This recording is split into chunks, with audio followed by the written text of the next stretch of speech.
I probably spend now half of the year traveling and in venues just like this, preaching in churches, at conferences, and across the denomination to raise the visibility of our office, to help individuals understand that in this great divide in the church of those who believe that we ought not be doing justice work because it's too divisive, and yet another side that believes that the major role of the church is to be engaged in not just the political dynamics, but the transformation of whole communities. As we battle those kinds of issues, I am in the middle of that struggle, declaring that we do have a substantial role to play in the rebuilding of the context of community, and it is a biblical connection to it. This is not an aside. It is not something we do on the side as a church. We do it because it is grounded in biblical scripture. We oftentimes don't deal with the issues of the cross, but if we deal with the cross, we understand very clearly that Jesus died for a reason. He did not just go to the cross and say, pin me up there and take me to the grave. That's not how it worked. Jesus actually pressing against powers and principalities, declaring that there is a good news that goes far beyond what the rulers were espousing of that day. The recognition that there is a prophetic witness even in the work that he proclaimed, that is about transforming powers and principalities to understand that they ought to have a conviction to righteousness and truth, not just to lining their own pockets, not just to taking PAC money, not just to being about the business of declaring that we are going to be top dogs and make all of the decisions, elect me, and then when I get in office, I'm not going to do anything I told you I was going to do. Jesus says that there has to be a different paradigm. He says that over and over and over again. He says that even in his opening statement to his ministry, which I declare is his mission statement in Luke 4, that he's come to bring good news to the poor. He's come to deal with the acceptable year of the Lord, the year of Jubilee. Wouldn't it be great if we had every 7 years debt collectors who would say, you don't owe anything else anymore. We're going to start all over and wipe the slate clean. That's Jubilee. That is a radical notion when we think about a capitalistic economy. Of somehow debt collectors finally saying 7 years. Or if we're talking about the debt that Haiti owes us and will never be able to repay, as opposed to holding that over their head over and over and over again and using that as a way of getting what we want. But Jesus goes on to talk about releasing prisoners, mass incarceration today. We're in the land of the free, yet we incarcerate more people than anywhere else in the world. Anywhere else in the world. And many of them are in jail today, or in prison today, because of drug sentences, quite frankly. Marijuana charges. And it's quite interesting that we now legalize marijuana in the United States. Seems like we ought to just open the doors and say everybody on marijuana charges. God bless you, we wish you well. Go make a life for yourself.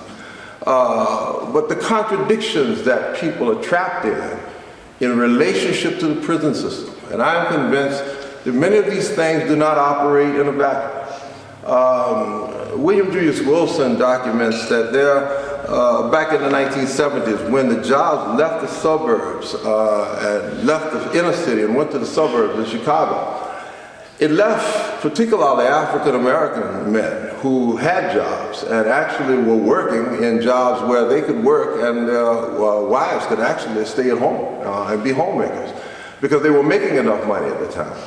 When those jobs dried up and went to the suburbs, they redlined the transportation system. So these men could not get to their work.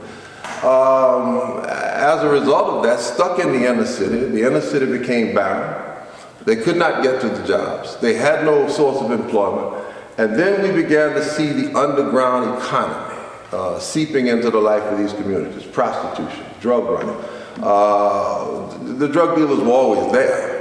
But now they have some people who can be a part of their staff and help them distribute drugs because these are people without work who are going to feed their families. The job market actually became very much a service economy, which means many of them were working at minimum wage, not the salaries that they had had before.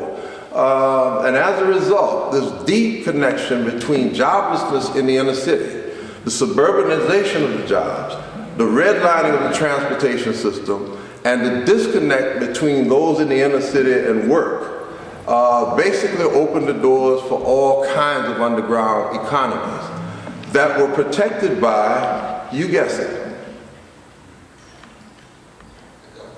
I hear it, the government, but they were also protected by guns, prostitution rings, they need guns, drug rings, they need guns. Don't you think about that? Human trafficking, they have guns. Okay. Because they're not just battles external with the police, they're battles internal with people who are on, quote, their turf and trying to take their business. And so we see this major run of guns in the inner cities.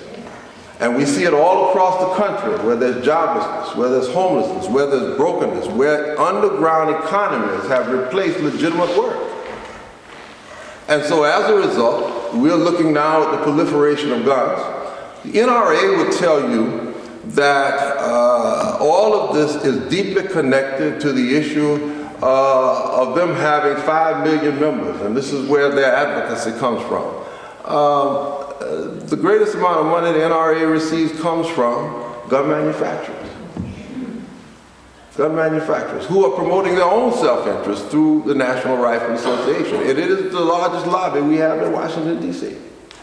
And so that's why we can't get gun legislation passed in Washington.